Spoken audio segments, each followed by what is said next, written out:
Aku nak cerita kat korang macam mana aku tahu yang bapa aku dah nak meninggal. Bapa aku meninggal 16/11/2024. Bapa aku meninggal selepas sebulan lebih lepas aku kahwin. Bulan 4 2024, bapa aku suruh aku kahwin.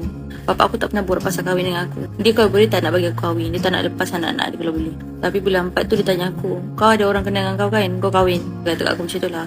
Aku dengan suami aku waktu tu macam baru nak borak-borak lah. Macam baru nak kena-kena, baru nak rapat lah. So aku bagi tahu laki aku, bapa aku suruh kahwin. Tak elok keluar-keluar macam ni. So laki aku pergi jumpa bapa aku. Bapa aku bagi tahu apa tak, aku tak tahu sampai sekarang. Suami aku tak bagi tahu aku apa benda bapa aku bagi tahu, sebab dia kata ni rahsia lelaki-lelaki.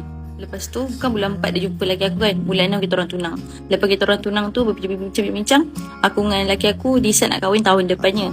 Tapi bapa aku kata aku cepat kahwin. Kahwin cepat nanti tak sempat.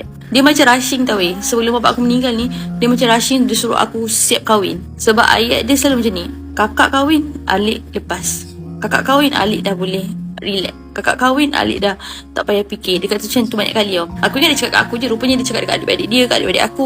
Aku tak fikir apa-apa lagi sebab bapak aku memang macam tu. Kita orang tunang bulan 6, kita orang kahwin bulan 9, 29 bulan 9. Lepas dah sebulan kahwin, aku mengadu kat bapak aku, period aku dah lambat.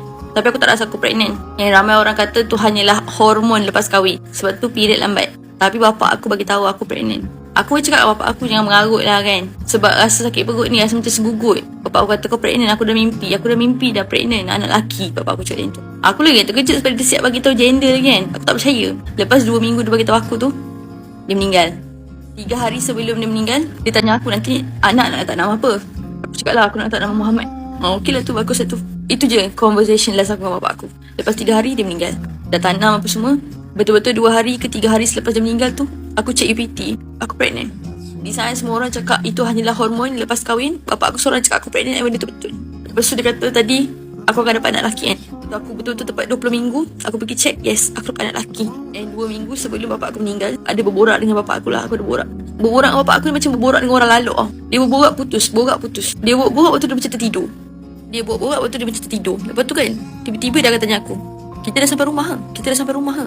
Aku waktu dia cakap macam tu, aku dah terdetik lah. Ni macam tanda-tanda orang dah nak meninggal. Tapi aku in denial.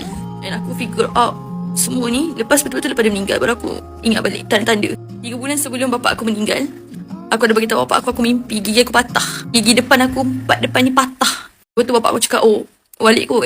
Walid pun dah tak lama lagi, bapak aku ada kanser. Lepas tu dan bila dia meninggal, aku macam simpulkan dengan apa yang aku pernah rasa, pernah terfikir, pernah terdetik. Itulah tanda-tanda macam mana aku tahu yang bapak aku dah nak meninggal.